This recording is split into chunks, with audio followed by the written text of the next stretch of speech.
G'day YouTube, Warbles on a lot here. We have reason to be pleased.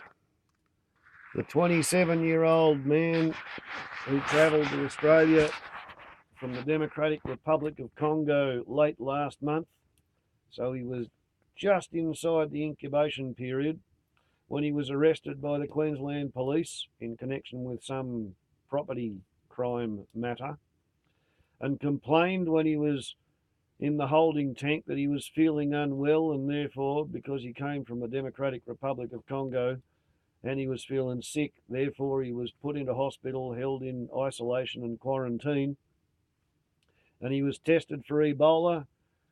It turns out he's clear of the disease. He's not infected with Ebola. So, my co-subscriber Nitro State team, well done.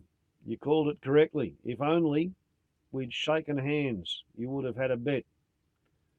Because I was significantly worried that this bloke might have had Ebola and you wanted to bet $100 that he was going to come up clear. Well, he came up clear. I suggest, old mate, you take your $100 that you were prepared to wager and spend it on spare bed linen and disposable masks, disposable gloves, disposable gowns, whatever you think might be useful, bottles of bleach perhaps, electrolyte replacements, maybe if you can get a couple of bottles of Maxilon, stop people from vomiting, whatever you can use to nurse people at home. Because the way this current outbreak of Ebola has been developing, medical personnel are the first to be affected and infected when they're caring for people before they realise they've got the disease.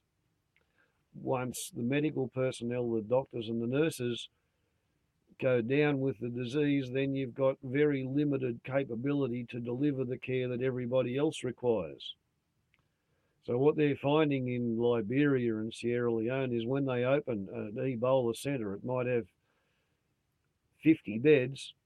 That's going to take 270 personnel to run the centre, but they find that they've got 250 patients wanting to get into the 50 beds. So there's a lot of people who are not receiving hospital care. They are being looked after at home, and if you haven't got any equipment to try and conduct barrier nursing in the home, bed sheets you can afford to burn, for example, rather than trying to wash them after they've been soiled while you're wearing gowns and gloves and masks, then you're going to be in a very difficult position. So yeah, take your $100 and spend it on barrier nursing equipment, Nitro State team, because this ain't over yet.